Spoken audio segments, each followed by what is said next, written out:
Hello everyone, my name is Anuja Chaturvedi. और अगर आप चाहते हैं सबसे पहले सैलरी, बहुत अच्छी सैलरी, दूसरा वर्क लाइफ बैलेंस, और तीसरा अगर आप चाहते हैं सोसाइटी में काफ़ी अच्छी रेपुटेशन, तो आपके लिए ये वीडियोस एकदम सही हैं। अगर आप हैं एक लॉ ग्रेजुएट और आपके पास अपॉर्चुनिटीज़ देखना चाहते हैं, एक सिक्योर जॉब देखना चाहते हैं, तो ये वीडियो ज़रूर एंड तक देखिए।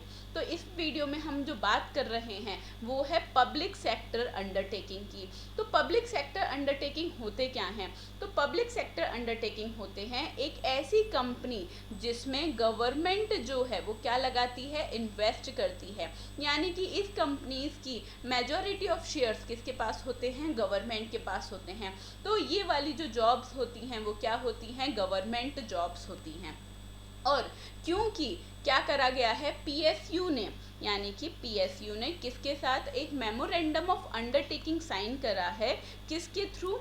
क्लैट पीजी की कमेटी के थ्रू। और जिसमें ये बोला गया है कि अगर आपके क्लैट पीजी में काफ़ी अच्छे मार्क्स हैं, अगर आपकी रैंक जो है वो किस में है, टॉप 20 में है, तो हम आपको क्या कर सकते हैं, इंटरव्यू के लिए कॉल कर सकते हैं।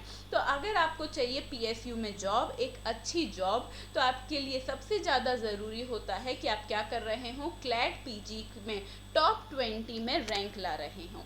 तो सबसे पहले बात करते हैं कि वो कौन कौन सी पीएसयू हैं जो कि किस में आती हैं, आपके क्लैट पीजी के थ्रू काम कर रही होती हैं, यानी कि प्लेसमेंट करवा रही होती हैं। तो सबसे पहले बात करते हैं, इसमें 3 तरीके की कैटेगरी है।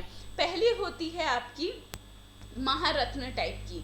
तो महारत्न वाली जो कैटेगरी है वो है आपकी ये टॉप 4। और महारत्न का मतलब क्या है? इसका मतलब है कि ये कंपनीज बहुत बड़ी कंपनीज हैं, इनका जो कैपिटल है वो बहुत ज़्यादा है, और दूसरा ये ऑल ओवर इंडिया में इसकी क्या है, ब्रांचेस हैं और इनकी वर्किंग है ऑल ओवर इंडिया। और ये कंपनीज कौन कौन सी हैं? जैसे ओएनजीसी है, बीएचईएल है, एनटीपीसी है, इंडियन ऑयल कॉरपोरेशन लिमिटेड है, पावर ग्रिड है। तो ये काफ़ी बड़ी कंपनीज हैं। और ये बड़ी कंपनीज में अभी आपको फ़र्क पड़ेगा। अब बड़ी कंपनीज, और अगर हम बात करें किसकी, ये छोटी कंपनीज की। छोटी कंपनीज का मतलब क्या है? ये है आपकी मिनी रत्नाज। और मिनी रत्नाज वाली जो चीज़ें हैं ये है आपकी छोटी कंपनी। और छोटी कंपनी का मतलब ये है कि ये स्पेसिफिक स्टेट में या स्पेसिफिक रीजन में डेवलप्ड है। ऑल्दो ये भी क्या है, गवर्नमेंट वाली कंपनी ही है, यानी कि गवर्नमेंट ने ही इसमें क्या कर रखा था, पेमेंट कर रखा है, इसमें इन्वेस्टमेंट कर रखा है, लेकिन इसका इन्वेस्टमेंट थोड़ा कम है। अगर आप बात करेंगे पे स्केल की, तो पे स्केल अगर आप किस में आ जाते हैं, महारत्न वाली कंपनीज में आ जाते हैं, तो आपका पे स्केल काफ़ी ज़्यादा रहेगा कंपैरेटिवली। अगर आप किस में हैं, मिनी रत्न या फिर न्यू कंपनीज में हैं, जैसे ऑयल इंडिया लिमिटेड में है। तो आपको ये बात ध्यान रखनी है कि जब भी आप क्लैट का स्कोर कर रहे हैं, क्लैट की प्रिपरेशन कर रहे हैं, वो इतनी अच्छी तरीके से करें कि आपकी रैंक बहुत अच्छी हो। अब फ़र्क देखिए इन दोनों में। सबसे पहले अपन डिफरेंस पढ़ लेते हैं, किस तरीके का डिफरेंस होता है। तो अगर मानिए कि ये ओएनजीसी, बीएचईएल ये लगभग हर साल आती हैं, और जैसे जैसे इनका नोटिफिकेशन आता जाएगा हम अपने यूट्यूब चैनल पे इससे रिलेटेड वीडियोस बनाते रहेंगे। तो आपको क्या करना होता है, क्लैट पीजी का एग्ज़ाम देना होता है। और क्लैट पीजी के एग्ज़ाम के स्कोर जब आपको मिल जाता है तो आपको किसके लिए भरना पड़ता है, आपको एक फॉर्म फाइल करने होते हैं सेपरेटली। ये याद रखना, सेपरेटली। हर कंपनी अपने अलग से फॉर्म्स निकालती है, वो आपको टाइम टू टाइम फॉर्म भरने रहेंगे, जिसमें आप मेंशन करेंगे अपने क्लैट का स्कोर, और उस क्लैट के स्कोर के बिहाफ पर ही ये क्या कर रहे होंगे, आपको इंटरव्यू के लिए कॉल कर रहे होंगे। अब बात यहाँ आती है, अब बात ये होती है कि अगर आपकी ये है बड़ी कंपनीज, तो बड़ी कंपनीज में अगर आपके पास वैकेंसी कितनी है, 4 वैकेंसी है, ठीक है, 4 लोग हैं जिनके लिए आपकी वैकेंसी है। तो ये जो बुलाते हैं वो कितने टाइम्स बुलाते हैं, 4 to 5 टाइम्स बुलाते हैं। तो अगर आपके लिए 4 ही सीट्स हैं तो वो कितने लोगों को बुला रहे होंगे, ऑलमोस्ट 20 लोग को बुला रहे होंगे। 20 पीपल जो कि क्लैट का स्कोर अच्छा है, इसलिए बोला जा रहा है कि आपकी जो रैंक है वो किस में होनी चाहिए, टॉप 20 में होनी चाहिए।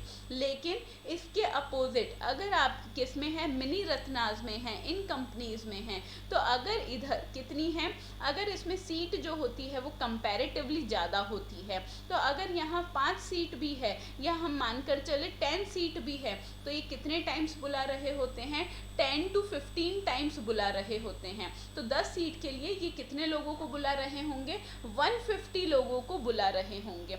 ऐसे केस में क्या होता है, अगर आपकी रैंक किस में आती है, टॉप 100 में या टॉप 200 में भी अगर आपकी रैंक है, तो आप किस में प्लेसमेंट की उम्मीद कर सकते हैं, आप ये मिनी रत्नाज में के लिए कॉल के लिए उम्मीद कर सकते हैं। डन। इसलिए बोला जाता है प्रिपरेशन के टाइम पे हमेशा टॉप स्कोर करने की कोशिश करें।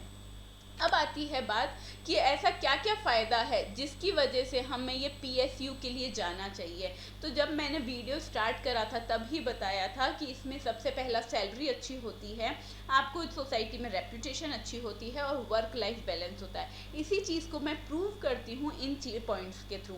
सबसे पहला है कि आपकी जो सैलरी है वो काफ़ी अच्छी सैलरी होगी। तो ये अलग अलग कंपनीज़ की अलग अलग PSU की अलग अलग होती है। जैसे ONGC की जो है वो काफ़ी अच्छी है, NTPC की काफ़ी अच्छी है, लेकिन अगर आप मिनी रत्नास की बात करेंगे तो कंपैरेटिवली वो जो आपकी सैलरी होगी वो थोड़ी कम रहेगी, क्योंकि उनका जो शेयर है यानी कि वो जितने एरिया में फैले हुए हैं इंडिया में वो कंपैरेटिवली कम है। तो ऐसे केस में आपकी जो सैलरी होगी वो 8 lakh to 15 lakh per annum depend होती है, और डिपेंड करता है हर PSU की आपकी क्या रहेगी, अलग सैलरी रहेगी। इस चीज़ के साथ में आपकी सैलरी वेरी भी करती है, किस चीज़ की वजह से, कि अगर आपने कौन सी पोजीशन के लिए अप्लाई करा है, तो अगर आपकी असिस्टेंट वाली पोजीशन है, असिस्टेंट लीगल ऑफिसर की पोजीशन है, तो कंपैरेटिवली आपकी 8 लाख से चालू हो रही होगी। लेकिन अगर आपके पास एक्सपीरियंस है और आप सीनियर पोजीशन के लिए अप्लाई कर रहे हैं, तो ऐसे केस में अगर आपका सिलेक्शन हो जाता है तो आपको 15 लाख पर एनम की क्या मिल रही होगी, सैलरी मिल रही होगी। फिर इस चीज़ के साथ अब ये जो सैलरी है ये टोटल बेनिफिट होता है। टोटल बेनिफिट क्यों कह रही हूँ, क्योंकि आपको ना सिर्फ सैलरी मिल रही होती है बल्कि इसके जो पर्क्स हैं वो काफ़ी ज़्यादा अच्छे मिल रहे होते हैं। ऐसी चीज़ें मिल रही होती हैं जिसकी वजह से आपका जो फ्यूचर है वो सिक्योर्ड रहता है। सबसे पहली फैसिलिटी होती है मेडिकल फैसिलिटी। इन सबको मिलता है मेडिक्लेम, मेडिकल फैसिलिटीज़ मिल रही होती हैं, ना सिर्फ ऑफिसर्स को बल्कि उनके फैमिली मेम्बर्स को भी। तो आपके हस्बैंड, वाइफ, आपके बच्चे, आपके पेरेंट्स, इन सबको भी क्या मिल रहा होता है, मेडिक्लेम मिल रहा होता है। तो किसी वजह से अगर किसी को भी मेडिकल फैसिलिटी चाहिए होती है, कोई बीमारी हो जाती है, तो आपका वो वाला जो खर्चा होता है, इमरजेंसी एक्सपेंस जो होता है, वो काफ़ी ज़्यादा आपका बच चुका होता है। कई बार ये फैसिलिटी प्रोवाइड करवाते हैं और कई बार ये लोग क्या करते हैं, रीएम्बर्समेंट कर देते हैं। फिर आता है जो मेजर खर्चा हमारा लाइफ में होता है वो होता है हाउस से रिलेटेड, यानी कि रहने का। तो ऐसे में जहाँ जहाँ आप जॉब कर रहे होंगे ये आपको क्या प्रोवाइड करवा रहे होंगे, घर प्रोवाइड करवा रहे होंगे, रहने की फैसिलिटीज़ प्रोवाइड करवा रहे होंगे। और अगर बाई चांस किसी वजह से ये रहने की फैसिलिटीज़ अवेलेबल नहीं हैं तो ये क्या करते हैं, अलाउंस दे देते हैं, यानी कि जितना भी आपका रेंट होगा वो रेंट कौन पे कर रहा होगा, कंपनी पे कर रही होगी। तो देखिए आपको सैलरी तो मिल ही रही है, साथ में ये एडिशनल बेनिफिट्स भी मिल रहे होते हैं। नेक्स्ट मिलता है आपको लीव ट्रैवल कंसेशन। इसमें क्या होता है कि अगर आप साल में एक बार जहाँ भी घूमने जाते हैं तो आप क्या कर सकते हैं, LTC ले सकते हैं। इस LTC में आपका जितना भी खर्चा होता है, ट्रैवलिंग का जितना भी एक्सपेंस होता है आपका और आपकी फैमिलीज़ का, वो सारा कौन बियर करती है, कंपनी बियर करती है, यानी कि रिएम्बर्स कर देगी जितना भी आपका खर्चा होगा।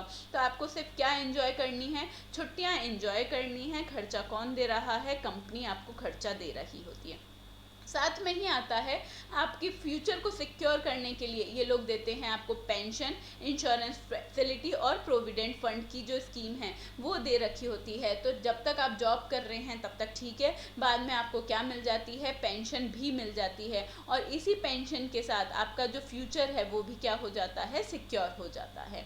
तो ये मेजर बेनिफिट है जो हर इंसान जब जॉब ढूंढ रहा होता है, जब जॉब सर्च करता है, वो क्या करता है, इन चीज़ों को ज़रूर देखता है। है। तो आप भी देखिए कि इतना कितना बेनिफिट मिलता है अगर हम क्या करते हैं, गवर्नमेंट जॉब करते हैं। और क्योंकि ये एक गवर्नमेंट जॉब है तो ऐसे केस में ये जो जॉब क्या होती है, आपकी सिक्योर्ड रहती है। तो अगर आपके पास मेहनत करेंगे और टॉप 20 रैंक में आएंगे तो आपकी लाइफ क्या हो सकती है, सेट हो सकती है। अब बात करते हैं डे टू डे ड्यूटीज़ की, यानी कि अगर मान लिया कि आपके पास क्या आ चुकी है, ये जॉब आ चुकी है, तो काम कैसा रहता है। तो ऊपर देखिए मैंने बोला था ना, क्या रहेगा, वर्क लाइफ बैलेंस रहेगा। तो ऐसे में क्या बोला जाता है कि अगर आप बात करेंगे प्राइवेट सेक्टर में काम करने की, तो प्राइवेट सेक्टर में क्या होता है, वर्कलोड बहुत ज़्यादा रहता है। इवन अगर आप जुडिशरी में भी होंगे तो ऐसे में भी आपकी जो सोशल लाइफ है वो क्या होती है, बहुत ज़्यादा सेक्रीफाइस हो रही होती है। लेकिन क्योंकि यहाँ जो काम है, वर्कलोड जो है वो बहुत ज़्यादा नहीं होता है। एक बार आपने काम सीख लिया है, आपको पता है क्या काम करना है, तो it's like a 9 to 5 job, जिसमें आप अपना डेली रूटीन का काम कर सकते हैं, प्लस अपनी हॉबीज़, अपने दूसरी जो शौक हैं वो भी आप पूरे कर सकते हैं। तो सबसे पहले देखते हैं क्या क्या काम है जो कि एक PSU लॉ ऑफिसर को करने होते हैं। तो सबसे सिंपल वाला काम लीगल एडवाइस और गाइडेंस देना होता है। लीगल एडवाइस और गाइडेंस किस केस में, जब भी वो किसी भी एम्प्लॉय को क्या करते हैं, अगर एम्प्लॉय को वो रखते हैं तो इसमें आपको क्या करने होते हैं, कॉन्ट्रैक्ट साइन करने होते हैं। तो इन एम्प्लॉयज़ को आपको बताना पड़ता है लीगल मैटर्स पे आपको क्या देनी रहेगी, एडवाइस देनी रहेगी। उसके बाद अलग अलग डिपार्टमेंट और मैनेजमेंट आपसे क्या ले रहे होंगे, एडवाइस ले रहे होंगे। क्योंकि जब भी ये क्या करते हैं, किसी भी तरीके का लैंड एक्विजिशन हो रहा है तो हमें क्या वो लैंड लेनी चाहिए, उसका आपको क्या करना पड़ेगा, R&D करनी पड़ेगी कि लैंड जो है वो एग्रीकल्चरल लैंड है, अर्बन लैंड है, इससे बेनिफिट्स क्या मिल सकते हैं, टैक्स में कहाँ बेनिफिट मिलेगा, इंडस्ट्रीज़ कहाँ सेटअप करनी चाहिए। ये वाली जो चीज़ें हैं ये आपसे पूछी जाएंगी और आपसे लीगल एडवाइस ली जाएगी। दूसरा, लीगल एडवाइस आपको हर तरीके से, अगर कोई कॉन्ट्रैक्ट हो रहा है, यानी कि किस सेंस में किसी तरीके का मर्जर हो रहा है, अमलगमेशन हो रहे हैं, तो इसमें आपको क्या देनी रहेगी, लीगल एडवाइस देनी रहेगी। ना सिर्फ लीगल एडवाइस देनी रहेगी, जो नेक्स्ट पॉइंट बताता है हमें कॉन्ट्रैक्ट ड्राफ्ट भी करने रहेंगे। तो डे टू डे वाले लाइफ में, डे टू डे एक्टिविटीज़ में आपको क्या रहेगा, सबसे पहले आपको एडवाइस देनी रहेगी मैनेजमेंट को लीगल मैटर्स पे। वो हर बार आपसे कंसल्ट करके कि अगर हम इस कॉन्ट्रैक्ट में एंटर हो जाते हैं तो उसके कॉन्सिक्वेंसेस क्या रहेंगे, कितनी ज़्यादा रिस्क रहेगी और हम इस रिस्क को किस तरीके से मिटिगेट कर सकते हैं या फिर क्या कर सकते हैं, ट्रांसफ़र कर सकते हैं। ये वाली चीज़ें आपको पता होनी चाहिए। नेक्स्ट आता है कॉन्ट्रैक्ट। अगर फाइनली आप लोगों का मैनेजमेंट और आपकी एडवाइस पे ये डिसाइड हुआ है, ठीक है हमें ये कॉन्ट्रैक्ट कर लेना चाहिए, तो अब आपका रोल आता है कि आपको क्या करना रहेगा, उस कॉन्ट्रैक्ट को ड्राफ्ट करना रहेगा। तो पहले आता है आपका ड्राफ्टिंग, फिर दूसरा आता है रिव्यू। अगर सामने मर्जर और अमलगमेशन का केस है या दूसरा कोई कॉन्ट्रैक्ट है जो सेकंड पार्टी है, जो कि PSU से क्या कर रही है, कॉन्ट्रैक्ट कर रही है, तो आपको उनके कॉन्ट्रैक्ट को रिव्यू करना पड़ेगा, पूरा कॉन्ट्रैक्ट पढ़ना पड़ेगा और उसमें देखना पड़ेगा कि ऐसे कौन कौन से क्लॉजेज हैं जिसमें हमें नुकसान हो सकता है, क्या हम इन क्लॉज को रिप्लेस कर सकते हैं। इस तरीके के क्लॉज डालें ताकि दोनों पार्टीज़ को बेनिफिट भी हो और किसी भी तरीके की रिस्क नहीं रहे, किसी भी तरीके का बाद में कंफ्यूजन नहीं रहे। और याद रखना, ड्राफ्टिंग इज़ एन आर्ट, आप बहुत अच्छा कर सकते हैं, इसमें काफ़ी ज़्यादा स्कोप भी होता है। नेक्स्ट आता है आपका नेगोशिएशन ऑफ कॉन्ट्रैक्ट। जब आपने कॉन्ट्रैक्ट पूरा कंप्लीट हो चुका है, यानी कि प्रीवियस पर्सन ने कॉन्ट्रैक्ट साइन करवा लिया था, लेकिन अब आपको क्या करना है, इस बेसिस पे नेगोशिएट करना है। उसमें जो क्लॉजेज हैं, उसमें जो फ्लॉज हैं, उसे पॉइंट आउट करते हुए आप क्या कर सकते हैं, नेगोशिएट कर सकते हैं।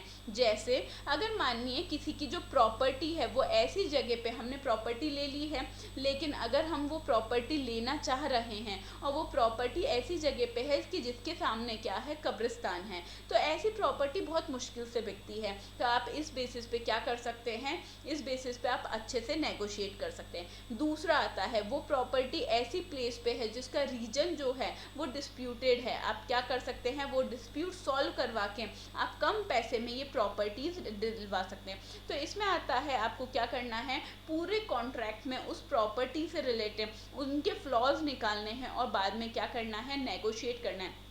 जो प्रॉपर्टी, जो कॉन्ट्रैक्ट के लिए आपको पे करना पड़ रहा था 50 लैक्स, आपको नेगोशिएट करके उसे कहाँ तक लाना है, 40 लैक्स और 30 लैक्स तक लाना है। तो ये वाली चीज़ क्या होती है, ड्राफ्टिंग में हमेशा सिखाई जाती है आपको, कि आपको ना सिर्फ कॉन्ट्रैक्ट ड्राफ्ट करना आना चाहिए, बल्कि दूसरे के कॉन्ट्रैक्ट को रिव्यू करके नेगोशिएशन भी आनी चाहिए, उसमें से फ्लॉज निकाल कर। नेक्स्ट आता है legal document to ensure the compliance and the protect of interest. अब जिस तरीके से हम पढ़ते हैं कि जब भी आप क्या करते हैं, अगर आपने क्या करा है, प्रॉपर्टी ली है, तो टोपा के अंदर ट्रांसफ़र ऑफ प्रॉपर्टी एक्ट में बोला गया है, रूल्स दे रखे हैं कि आपको किस तरीके से साइन होना चाहिए, कहाँ कहाँ साइन होना चाहिए, सारे लॉ का कंप्लाइंस हुआ है या नहीं हुआ है। तो ये वाली चीज़ इंश्योर करना किसकी जिम्मेदारी होती है, लॉ ऑफिसर की जिम्मेदारी होती है। नेक्स्ट आता है कंप्लाइंस एंड रेगुलेटरी मैटर्स। क्योंकि हम लॉ पढ़ते हैं और हम ये चीज़ जानते हैं, किसी भी पीएसयू के अंदर या फिर किसी भी कंपनी के अंदर नंबर ऑफ लॉज जो हैं वो क्या होते हैं, अप्लाई होते हैं। एक कंपनी के अंदर फैक्ट्रीज एक्ट भी अप्लाई होगा, लेबर एक्ट भी अप्लाई होगा, उसके बाद आपका अलग अलग तरीके के कंपनीज एक्ट भी अप्लाई होगा, कॉन्ट्रैक्ट एक्ट अप्लाई होगा, सेबी अप्लाई होगा, फिर लिस्टिंग एग्रीमेंट अप्लाई होगा। तो हर कंपनी के ऊपर इतनी नंबर ऑफ लॉज जो हैं उसको आपको क्या करना होता है, कंप्लाई करना होता है। तो डे टू डे एक्टिविटीज़ में आपको ये इंश्योर करना है कि कौन कौन से लॉ आपकी इस कंपनी के ऊपर अप्लाई होते हैं, क्योंकि रीजनल लॉ भी होते हैं, हर स्टेट का अपना लॉ होता है और उससे रिलेटेड कंप्लाइंस होते हैं। आपको वो क्या करना है, सारे कंप्लाइंस पूरे करने होते हैं।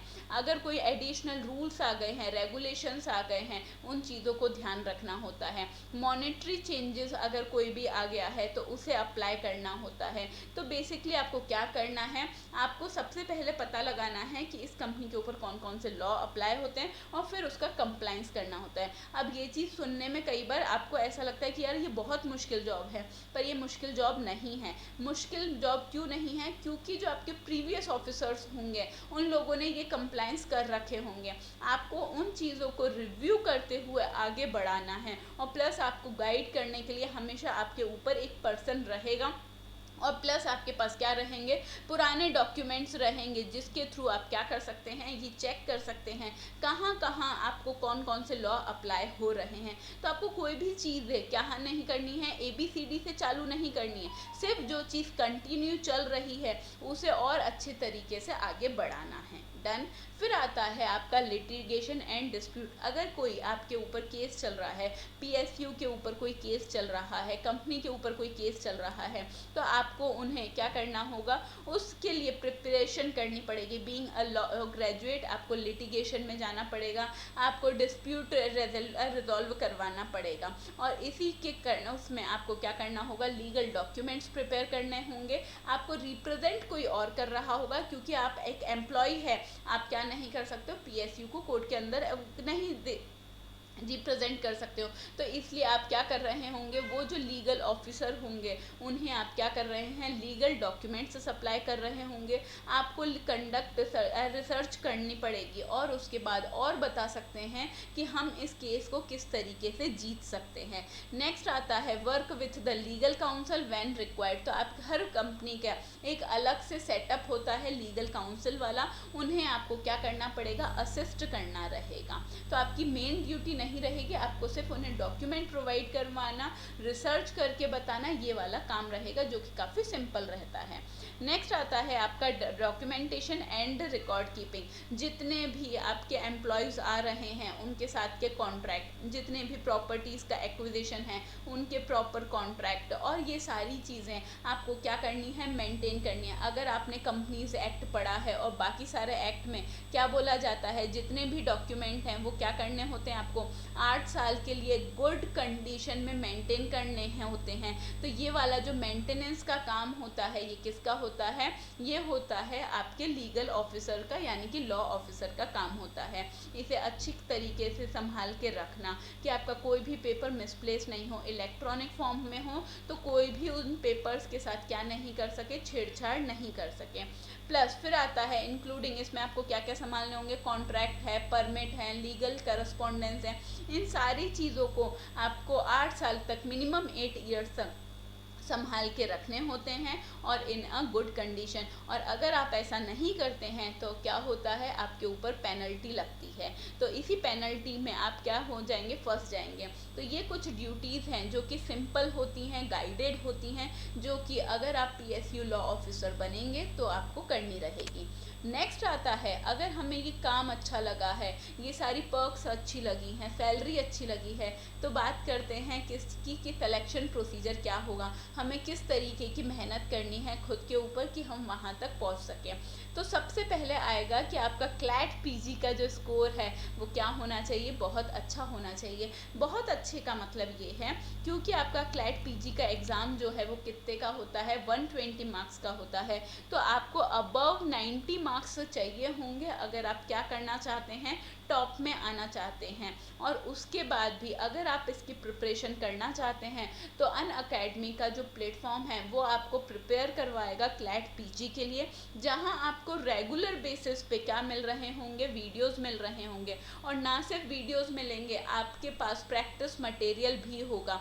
अभी तक आप कोई भी ऐसा पीएसयू ऑफिसर को नहीं देखेंगे जो ये बोलें कि हमने प्रैक्टिस नहीं करी थी, क्योंकि 2020 के पहले और अभी में काफ़ी अंतर आ गया है। 2020 के पहले क्या होता था, आपके जो पेपर आते थे उनका पैटर्न अलग रहता था, और अब जो पेपर आते हैं वो आते हैं अलग तरीके के। अलग क्या हुआ है, तो पहले जो आता था वो आपके कंसेप्ट चेक करते थे, अब जो चेक करा जा रहा है वो आपकी एप्लीकेबिलिटी चेक करी जा रही है। यानी कि और एप्लीकेबिलिटी किस तरीके से चेक करी जाएगी, तो जो रिसेंटली जज्ड जो आपके जितने भी केसेस होते हैं उसमें से आपको क्या दिया जाएगा, क्वेश्चन दिए जाएंगे। अब क्वेश्चन किस तरीके से आते हैं, तो आपके दो तरीके का फॉर्मेट बनाया गया है।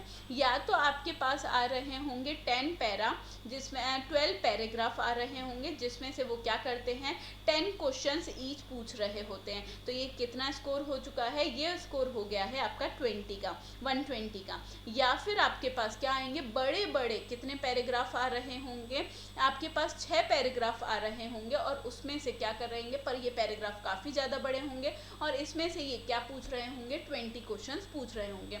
तो ये दो फॉर्मेट हैं कि छोटे पैराग्राफ पूछ रहे हैं या बड़ा पैरा पूछ रहे हैं, और जिसमें से आपको क्या करना होगा, आंसर्स दे रहने होंगे।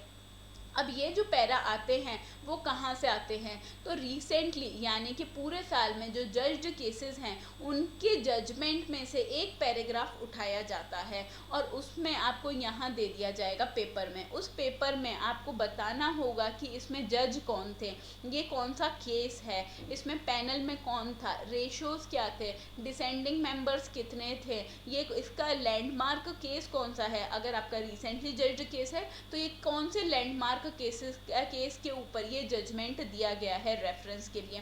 तो ऐसे कुछ क्वेश्चंस हैं जो कि आपको प्रिपेयर करने होंगे, और इसके लिए आपको क्या चाहिए होगी, प्रैक्टिस चाहिए होगी, और ये प्रैक्टिस आपको रेगुलर बेसिस पे चाहिए होगी। तो ना सिर्फ आपको कंसेप्ट आने चाहिए बल्कि उस कंसेप्ट की एप्लीकेबिलिटी। तो जब हम लोग क्लैट पीजी के लिए प्रिपेयर करवा रहे होंगे तो हम पहले आपको कंसेप्ट पढ़ाएंगे, साथ में आपको प्रैक्टिस मटेरियल दिया जाएगा, एक ऐसा प्रैक्टिस मटेरियल जिसे आप रेगुलर बेसिस पे प्रैक्टिस कर रहे होंगे, और जितने ज़्यादा आप क्वेश्चंस प्रैक्टिस करेंगे उतना ज़्यादा अच्छा रहेगा। ना सिर्फ ये बल्कि जो अनअकैडमी है वो क्या करेगा, रेगुलर बेसिस पे आपको जितने भी केसेस जज करे गए हैं उनके वीडियोस प्रोवाइड करवाए जाएंगे, ताकि आप एक बार उन्हें देखेंगे और सुनेंगे तो इसकी वजह से आपके दिमाग में रहेगा हाँ ये वाला डिसाइडेड केस लॉ है, और क्वेश्चन पेपर आप काफ़ी आसानी से अटेम्प्ट कर सकते हैं।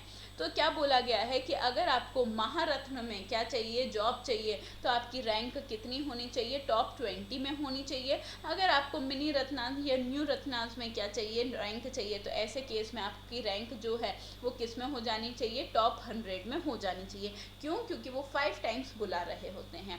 अब क्योंकि स्टार्टिंग में बताया था आपको क्या करना होगा, पहले आपको क्लैट पीजी का एग्ज़ाम देना रहेगा और फिर उसका एक स्कोर कार्ड आएगा। उस स्कोर कार्ड को देखते हुए आपके पास हर बार अलग अलग, पहली बात तो आपको अवेयर रहना है। अवेयर किस सेंस में, जैसे ओएनजीसी है, NTPS है, ऐसी बहुत सारी company time to time form निकालती रहेगी। तो आपको अवेयर रहना है कब कौन सी कंपनी का फॉर्म आया है, और जैसे ही वो कंपनी का फॉर्म आ जाएगा, आपको क्या करना है, उसके लिए अप्लाई करना रहेगा ऑनलाइन। और जब आप ऑनलाइन अप्लाई कर रहे होंगे, वहाँ आप क्या मेंशन करेंगे, अपने क्लैट पीजी का स्कोर। और इसी क्लैट पीजी के स्कोर को देखते हुए महारत्न आपको किसके लिए बुला रही होगी, आपको इंटरव्यू के लिए कॉल कर रही होगी।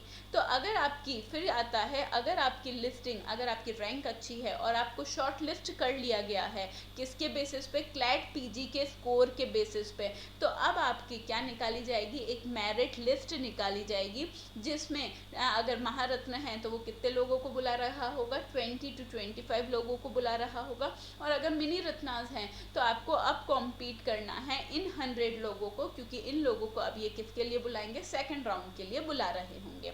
फिर इसके बाद आता है आपका शॉर्ट लिस्टेड जितने भी कैंडिडेट्स हैं उन्हें बुलाया जाएगा पर्सनल इंटरव्यू के लिए। अब ये चीज़ बहुत इम्पॉर्टेंट है, और ये वाली ही चीज़ आपके लिए क्या साबित हो सकती है, गेम चेंजर साबित हो सकती है। किस सेंस में गेम चेंजर साबित हो सकती है, क्योंकि आपके लिए क्या होगा, अगर आपकी कम्युनिकेशन स्किल बहुत अच्छी है, ठीक है, आपके पास रेफरेंसेस बहुत अच्छे हैं, और प्लस आपके पास क्या है, आपके पास है एक्सपीरियंस। तो ऐसे केस में भले ही आपकी रैंक, ऑल्दो आपकी रैंक क्या है, थोड़ी पीछे है, यानी कि आपने AIR 1 नहीं है, लेकिन आपकी AIR 20 है, लेकिन आपने इंटरव्यू बहुत सॉलिड दिया है, तो आपकी जो कॉइन है वो फ्लिप हो जाएगा और आप क्या हो सकते हैं, सेलेक्ट हो सकते हैं। क्योंकि यहाँ कम्युनिकेशन मैटर करता है। कम्युनिकेशन किस सेंस में, तो जब आप पढ़ाई कर रहे होते हैं LLB की, तब आपकी काफ़ी सारी एक्टिविटीज़ होती हैं, एकेडमिक एक्टिविटीज़ होती हैं, उसमें आपने पार्टिसिपेट कर रहा है, और इसमें जब इंटरव्यू लेते हैं तो इसमें जो पैनल बैठते हैं वो काफ़ी अच्छे पैनल बैठते हैं। क्योंकि अब देखिए, ये PSU जो होती है वो हमेशा से टॉप स्कोरर्स को ही लेती हैं। तो ऐसे केस में यहाँ आपके पैनल में IPS officers, IAS officers, other जो एक्सपर्ट्स हैं वो सब बैठे होंगे, और वो चाहेंगे कि आपके पास जो भी आपने टॉपिक्स मेंशन कर रहे हैं उन टॉपिक्स की बहुत अच्छे से नॉलेज हो, आपका कम्युनिकेशन स्किल जो है वो काफ़ी ज़्यादा स्मूथ हो। आप सिर्फ यस और नो में आंसर नहीं दे रहे हैं, हर यस के साथ आपके पास क्या हो, आर्ग्यूमेंट हो, यानी कि पॉइंट्स हो कि अगर मैं फेवर करता हूँ किसी भी चीज़ के लिए तो वो फेवर मैं क्यों कर रहा हूँ, अगर मैं किसी चीज़ का नुकसान मान रहा हूँ, अगर मैं किसी के अगेंस्ट हूँ तो उसके पॉइंट्स क्या हैं। तो अगर आप एक्सटेम्पोर में काफ़ी ज़्यादा पार्टिसिपेट करा है तो आपकी एबिलिटी जो होती है वो क्या होती है, क्विक थिंकिंग की होती है। ना सिर्फ क्विक थिंकिंग की, आपके हर आंसर के साथ आपके पास सपोर्टिंग पॉइंट्स भी होने चाहिए। तो अगर आपको अच्छा लगे और अगर आपको ये वीडियो देखने के बाद ये लगता है कि नहीं हमें किसके लिए प्रिपेयर करवाना है, इंटरव्यू के लिए क्या आप हेल्प कर सकते हैं, तो of course we are ready to help you. हम आपकी इंटरव्यू के लिए भी क्या करवा सकते हैं, प्रिपरेशन करवा सकते हैं, जहाँ एक डिटेल्ड वीडियो में और डिटेल्ड तरीके से ये बताया जाएगा कौन कौन से टॉपिक्स हैं जो कि इंटरव्यू में स्पेशली पूछे जाते हैं। आपकी बॉडी लैंग्वेज क्या होनी चाहिए, आपका अपीयरेंस क्या होना चाहिए, आपको बोलने में कहाँ कहाँ ध्यान रखना है, कौन से वर्ड्स हमेशा यूज़ करने हैं जो कि इम्प्रेसिव रहते हैं। तो इन चीज़ों का आपको कहाँ ध्यान रखना है, पर्सनल इंटरव्यू में ध्यान रखना है। आपकी इस पर्सनल इंटरव्यू में 4 चीज़ें चेक करी जाती हैं। सबसे पहला आपका चेक करा जाएगा नॉलेज। तो वो आपसे क्या करेंगे, सबसे पहले आपसे कई सारे PSU होते हैं जो कि आपसे एक्सपर्टाइज नॉलेज के लिए पूछ लेंगे कि कौन कौन से टॉपिक हैं जिस पे आपकी एक्सपर्ट है। तो आपने वो टॉपिक्स लिख दिए हैं, अब उस पर कैंडिडेट्स की नॉलेज चेक करी जाएगी। आपको प्रोविजंस के बारे में क्या पता है, आपको इंडिया में जो प्रोविजंस चल रहे हैं, यानी कि लॉ की जो लैंड है, यानी कि ज़मीन पे क्या चल रहा है, वो चीज़ें पता है या नहीं पता है। लॉ बन चुका है पर उसका इफ़ेक्ट कितना आ रहा है, और क्या आपके पास सपोर्टिव आंसर है या नहीं है उस चीज़ के रिगार्डिंग। ना सिर्फ इंडिया में, क्योंकि हम जानते हैं हमारा जो लॉ है वो कहाँ से है, अलग अलग देशों से इन्फ्लुएंस्ड है, आपको वहाँ की भी जानकारी होनी ज़रूरी है। तो आपकी सबसे पहले क्या चेक करी जाती है, नॉलेज चेक करी जाती है। फिर आता है आपका कम्युनिकेशन स्किल। आपके पास नॉलेज है पर अगर आप उस नॉलेज को प्रेजेंट ही नहीं कर पा रहे हो, कम्युनिकेट ही नहीं कर पा रहे हो, तो ऐसे में ये वाला राउंड आपके लिए काफ़ी वीक पड़ जाएगा। तो आपको क्या काम करना है, अपनी कम्युनिकेशन स्किल पे काम करना है। आप जब बोल रहे हैं तो काफ़ी ज़्यादा क्लियर बोल रहे हैं, आप अपने आंसर्स पे सपोर्ट रख रहे हैं, सपोर्ट इन सेंस कि आपको पता है सपोर्टिंग पॉइंट्स क्या क्या हैं। उसके पास ना सिर्फ सपोर्टिंग पॉइंट्स, लेकिन उसके साथ आपके पास डेटा भी है जो कि आपके आंसर्स को काफ़ी मजबूत बनाता है। फिर आता है एनालिटिकल डॉक्यूमेंट्स, यानी कि आपने जो पुराने रिसर्च पेपर हैं उसमें काम कर रखा है। तो इसमें इस वाले पर्सनल इंटरव्यू में किन लोगों को बेनिफिट मिल जाता है, अगर आपके पास है थोड़ा भी एक्सपीरियंस।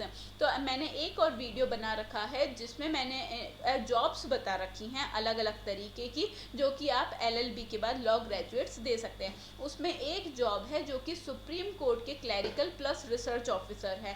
अब क्योंकि जो क्लैट PG का एग्ज़ाम है उसकी अपर एज लिमिट कुछ भी नहीं है, तो ये वाला एग्ज़ाम मानकर चलिए हर एज ग्रुप के लोग दे रहे होंगे। और ना सिर्फ हर एज ग्रुप के लोग दे रहे होंगे, बल्कि आपका कंपटीशन एक्सपीरियंस्ड लोगों के साथ होगा।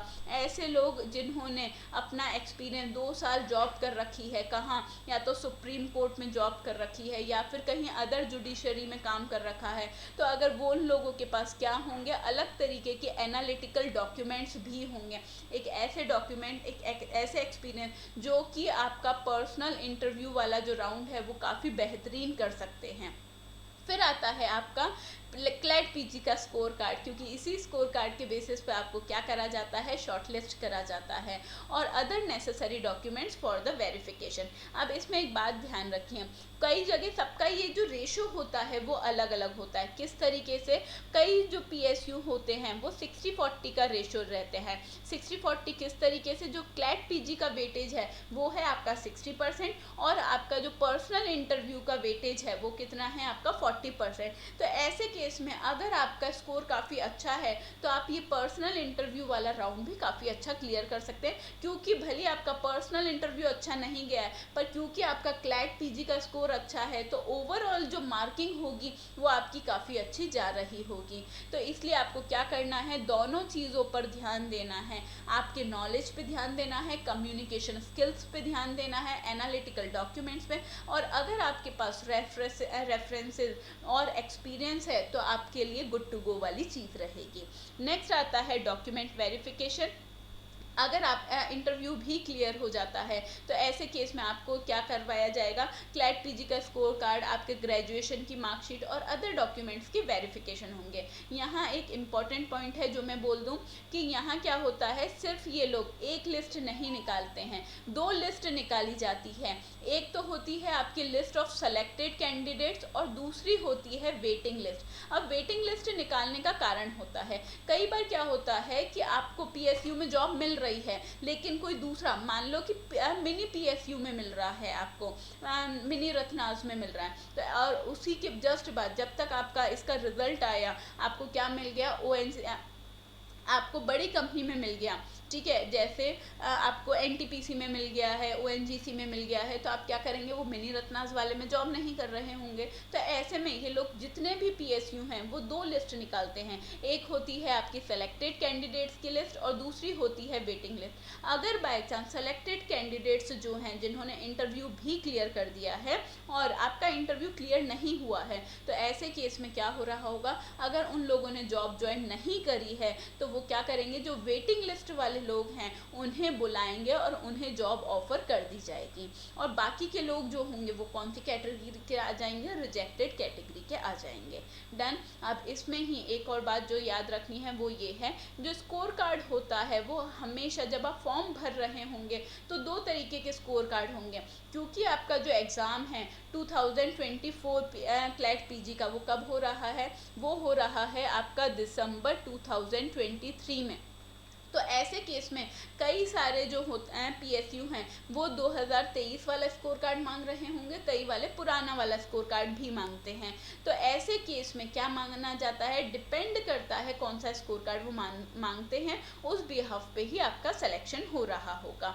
तो आपकी लिस्ट जो होगी वो कौन कौन सी लिस्ट निकलेगी, या तो सेलेक्टेड कैंडिडेट्स की प्लस आपकी वेटिंग कैंडिडेट्स की भी लिस्ट निकल रही होगी। फिर अगर आपका डॉक्यूमेंट वेरिफिकेशन भी हो जाता है तो नेक्स्ट आता है आपका फाइनल सिलेक्शन। आपका सिलेक्शन हो जाता है और जिसमें आपको क्या देना होता है, आपका वर्क एक्सपीरियंस देखा जाता है, मेडिकल फिटनेस देखी जाती है और आप रिजर्व्ड कैटेगरी के हो या नहीं, ये वाली कुछ बेसिक चीज़ें हैं जो कि सिलेक्शन के टाइम पर देख ली जाती है। नेक्स्ट आता है आपका, क्योंकि अब हमें ये पता है कि क्लैट पीजी का कितनी ज़्यादा इम्पोर्टेंस हो गई है, तो क्लैट पीजी हम हमेशा सिर्फ किसके लिए नहीं करते हैं, एलएलएम करने के लिए नहीं दे रहे हैं। हम क्लैट पीजी क्यों दे रहे हैं, क्योंकि हमें जॉब चाहिए, इस वजह से भी दे रहे हैं। तो पेपर का पैटर्न देख लेते हैं। तो सबसे पहला क्या होता है, आपका जो पेपर है वो कितने मार्क्स का है, 120 मार्क्स का है। और ये 120 मार्क्स में कितने क्वेश्चंस आएंगे, आपके 120 क्वेश्चंस आ रहे हैं। हर क्वेश्चन कितने मार्क्स का होता है, 1 मार्क का क्वेश्चन होता है, लेकिन इसमें क्या है, नेगेटिव मार्किंग भी है। तो अगर आपने गलत क्वेश्चन मार्क कर दिया है तो ऐसे केस में 0.25 जो मार्क्स हैं वो आपके डिडक्ट हो चुके होंगे। अब प्रिपरेशन किस तरीके से करनी है, तो प्रिपरेशन का जो क्राइटेरिया है, तो सबसे पहले तो पेपर में आपको क्या हो सकता है, 12 पैराग्राफ आ सकते हैं, जिसमें से हर पैराग्राफ में वो क्या कर रहे हैं, 10 क्वेश्चन पूछ रहे होंगे, या फिर 10 पैराग्राफ आ सकते हैं, हर कोर्स में से वो कितने पूछ सकते हैं, 12-12 क्वेश्चन पूछ सकते हैं। अब ऐसे केस में आपका जो पैरा होता है वो कहाँ से आता है, ये पैरा हमेशा आपके कहाँ से आएगा, जजमेंट्स में से आता है। तो आपको जजमेंट्स याद रखने हैं। अब इन जजमेंट्स में से आपको क्या करना है, जैसे जब हम एलएलबी ये लॉ पढ़ रहे होते हैं तो हम कौन सा, अगर बात करूं मैं कॉन्ट्रैक्ट एक्ट की, तो सबसे पहला केस ही आता है आपका बॉल्फर वर्सेस बॉल्फर का केस, ठीक है। तो आपको ऐसे केस लैंडमार्क केसेस पता होने चाहिए। फिर आता है Carlill versus carbolic smoke ball वाला। फिर ऐसे बहुत सारे केसेस आते हैं जो कि हमारे क्या हैं, लैंडमार्क केसेस हैं। तो आपको क्या करना है, जब भी आप तैयारी कर रहे हैं, क्योंकि हमारे पास टाइम नहीं बचा है, आज की तारीख कितनी हो चुकी है, मई हो चुका है, और मई अगर हम एंड मान भी लेते हैं तो अब आपके पास केवल 6 महीने बचेंगे, जून जुलाई अगस्त सितंबर अक्टूबर नवंबर, और दिसंबर में तो पेपर ही है। तो सिर्फ 6 मंथ्स में आपको प्रिपरेशन कैसे करनी है, तो आज ही अगर आप इस वीडियो को देखकर इंस्पायर्ड हैं और आपको ये फॉर्म और ये वाला एग्ज़ाम क्लियर करना है, तो आज ही बनाइए एक कॉपी, और उस कॉपी में बनाइए इस तरीके का इंडेक्स। सबसे पहला लिखा हुआ रहेगा जिसमें आपका टॉपिक का नाम, कि कौन से टॉपिक से रिलेटेड है। अब क्योंकि टॉपिक का नाम लिखना है तो ये 4 चीज़ें हैं जो कि आपको प्रिपेयर करनी है। तो अगर मैं बात करूँ 2020 के पहले वाले, तो 2020 के पहले क्या होता था, आपका जो पेपर था वो बहुत ज़्यादा किस पे होता था, कॉन्स्टिट्यूशन और जूरिस्प्रूडेंस पे होता था। लेकिन अब वैरायटी बढ़ चुकी है। अब आपको कॉन्स्टिट्यूशन तो करना ही है, जूरिस्प्रूडेंस तो करना ही है, साथ में बिजनेस लॉ भी पता होना चाहिए। यानी कि आपको कॉन्ट्रैक्ट एक्ट और उससे रिलेटेड सारे कंपनीज एक्ट, फैक्ट्रीज एक्ट, ये सारी चीज़ें आपको पता होनी चाहिए। आपको इंटरनेशनल लॉ वाली चीज़ भी पता होनी चाहिए, सीआरपीसी पता होना चाहिए, जूरिस्प्रूडेंस पता होना चाहिए, अदर एक्ट्स भी पता होने चाहिए। और इनकी ना सिर्फ आपको वो कम्प्रहेंसिव नॉलेज चाहिए, बल्कि आपको जो जजमेंट्स आए हैं उसकी नॉलेज भी चाहिए। तो हम कॉपी कैसी बना रहे होंगे, सबसे पहले हम टॉपिक लिख रहे होंगे, फिर हम लिख रहे होंगे जजमेंट का नाम। जजमेंट के नाम के साथ में हमें क्या लिखना है, उस जजमेंट में बोला क्या गया था, स्टेटमेंट, यानी कि कौन सा स्टेटमेंट है जो कि इसमें बोला गया था, किस चीज़ पे फोकस करा गया है। और इसी चीज़ के साथ में, इसी फोकस के साथ में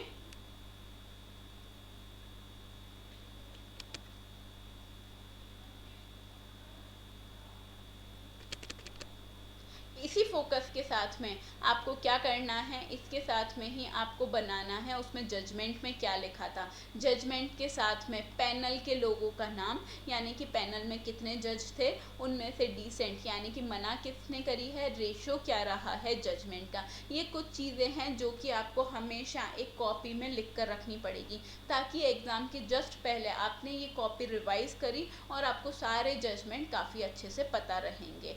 इसमें आपको जजमेंट के साथ में ही यहाँ साथ में लिखना होगा लैंडमार्क केस। तो हर जजमेंट के साथ में अगर आप लैंडमार्क केसेस या फिर रेफरेंस केसेस लिख रहे होंगे, ये आपकी कैपेबिलिटीज़ को और ज़्यादा अच्छी बना सकता है। तो स्ट्रेटजीज़ बहुत अच्छे से क्लियर होनी चाहिए अगर आपको एग्ज़ाम देना है। तो अगर आप स्ट्रेटेजिकली काफ़ी अच्छा चलेंगे तो टॉप 20 में आना मुश्किल नहीं है, लेकिन स्ट्रेटेजी सही होनी चाहिए, सही नॉलेज होनी चाहिए और सही डायरेक्शन में आपकी पढ़ाई होनी चाहिए। और अगर आप इस चीज़ का ध्यान रखते हैं तो हम आपकी हेल्प, अनअकैडमी आपकी क्या कर रहा होगा, हेल्प कर रहा होगा। आपको सारे गाइडेंस मिलेंगे, सारे पेपर फॉर्मेट में चीज़ें मिल रही होंगी। आपको हर तरीके के, ये जो मैं इंडेक्स बोल रही हूँ वो इंडेक्स मिलेगा डेली बेसिस पे। आपको क्या मिलेंगे, जजमेंट्स मिलेंगे, और आपको पास क्या मिल रहा होगा, मॉक टेस्ट मिल रहा होगा। तो इसलिए आपके लिए डबल बेनिफिट है ये वाली वीडियोस देखने का और समझने का। अगर इस वीडियो से रिलेटेड कोई भी डाउट है या फिर आपको किसी भी तरीके से हमारी हेल्प चाहिए तो आप कमेंट बॉक्स में लिख सकते हैं। Please subscribe to this channel, ताकि आपको अपडेटेड नॉलेज रहेगी कि क्या क्या हो सकता है। काफ़ी सारे फ्री वीडियोस रहेंगे इसमें जो कि आप देख के अपनी प्रिपरेशन कर सकते हैं। प्लस चैनल को सब्सक्राइब भी करिए। आज के लिए इतना ही, आपके कमेंट्स के लिए वेट करूँगी। बाय।